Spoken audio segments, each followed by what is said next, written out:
If you're not chasing to become part of the 1% club, if you're not chasing your dreams, you need to develop your own sell yourself commercial.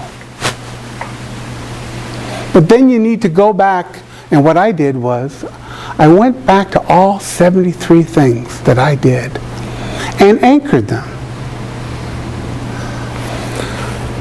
I go back into state when I took action, and I anchored it. And all of a sudden, squeeze my earlobe, and those 73 times where I took action are now anchored on my earlobe. I can squeeze the earlobe, and it's a powerful anchor. You can create anchors for creativity, anchors for confidence. This one was an action anchor. So, there's another page in there where there's 40 things that I want to ask you to ask yourself. So follow along. Let's see if I can rhyme them off. When have you been incredible, amazing, extraordinary, special, exceptional, wonderful, astonishing, brilliant, inspiring, skillful, clever, witty, brainy? When have you been ingenious? When have you been imaginative, creative, resourceful, inventive, resourceful, proficient, magnificent, superb, marvelous? When have you been excellent, tremendous, awesome? When have you been sensational, sensational, phenomenal, fantastic? When have you been outstanding, remarkable, outstanding, great? When have you been important, influential, powerful? When have you been impressive, significant, noteworthy? When have you been momentous, noble, and just very smart? So if you're not taking the actions to becoming the top 1% salesperson that you have the ability to become, or you're not chasing your dreams, ask yourself those 40 questions and anchor them. It will change your life, as it has for me in the last 6 months. So idea number 3 is anchor yourself to greatness. Idea number 1, love yourself. So have the courage to be different and be charismatic. Idea number 2, be forgiving. So you can love all people unconditionally and build trust. Idea number 3, anchor yourself to greatness. Question number 4. What is the most important attitude one should have in order to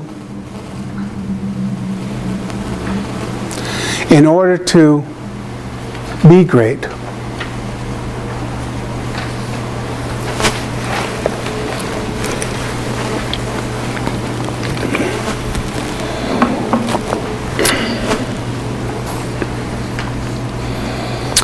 I'm going to boast a little bit more and try and see if you can try and figure out what I believe the number 1 attitude is to have.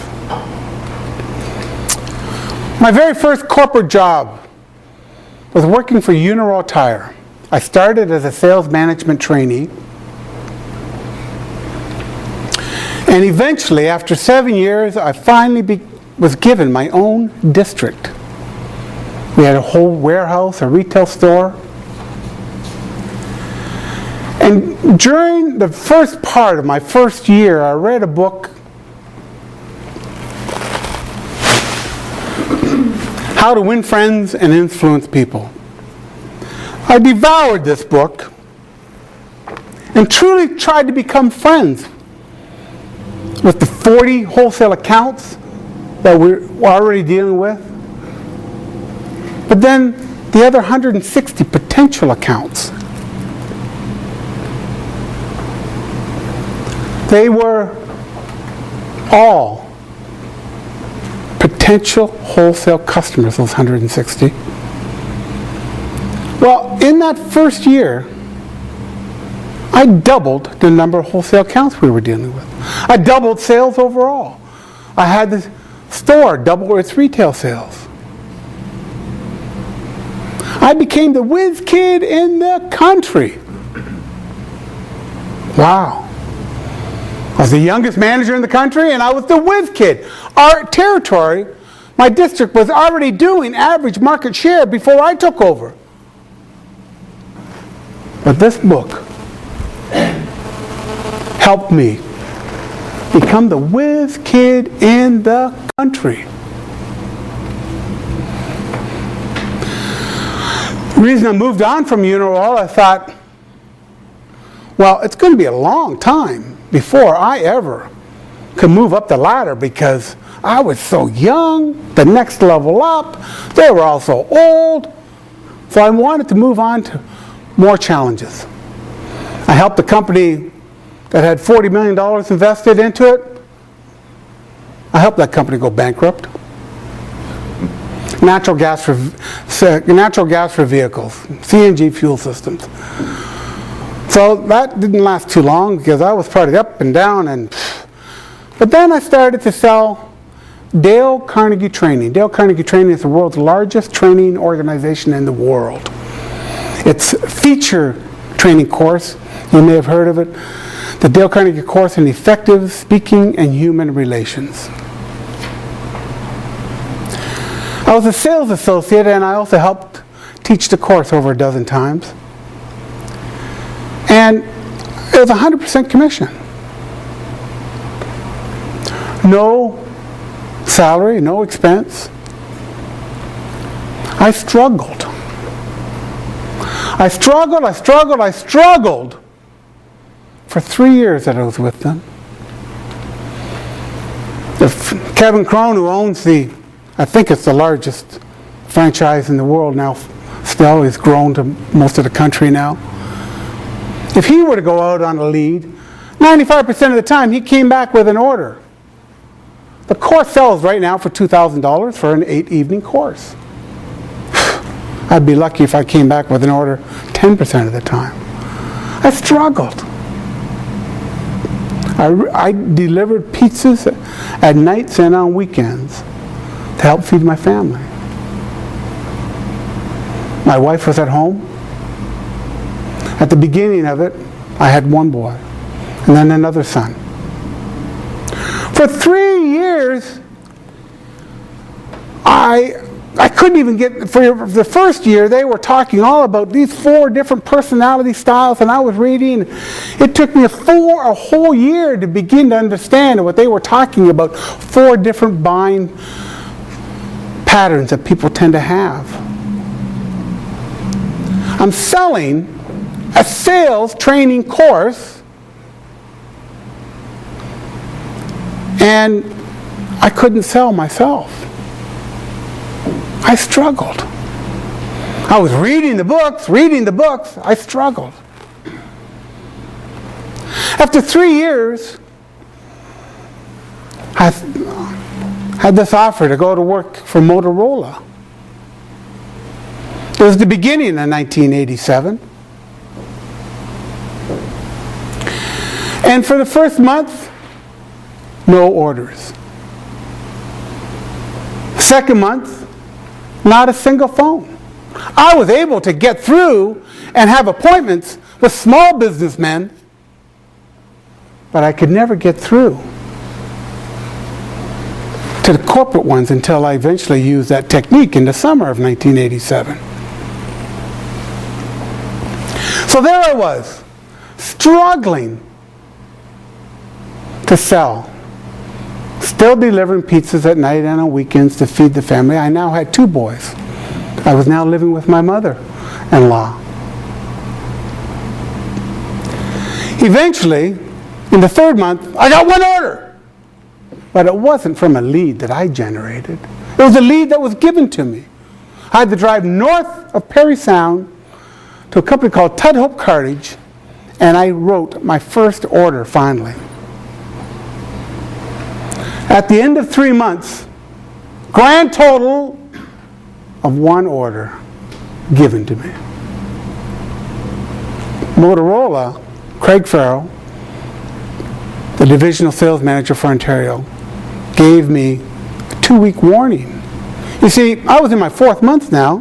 I was now getting full benefits.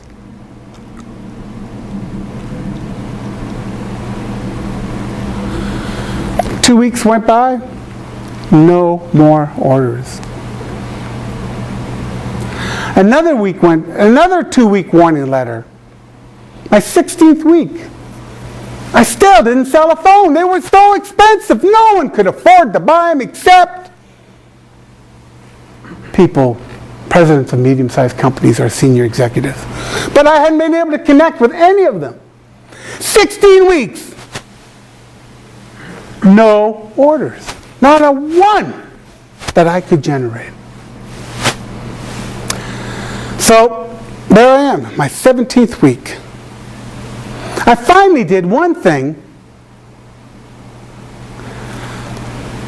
and that was I helped 7 people to decide and made a few $1,000s. That December, when I had that great month, and I made $22,000 in that month, and that was $1987. So I went from making nothing for 16 weeks, nothing, to $22,000 in 1 month. What happened to me over those period of time? If you've ever read Malcolm Gladwell's book, Outliers, The Story of Success, you'll remember the chapter called The 10,000 Hour Rule. And it takes 10,000 hours to become incredibly great at anything. World-class violin players, 10,000 hours. Studies show there's no one that can become world-class with less than 10,000 hours. There's no natural talent. World-class chess players, 10,000 hours. World-class chess masters, 10,000 hours. Bill Gates, by the time he quit Harvard, he had more programming experience in him through a whole bunch of unique opportunities. He went to private school, and then they had a computer, and he says only maybe a handful of people in the whole country had the amount of programming experience. He was way past his 10,000 hours. It takes 10,000 hours to become great at anything.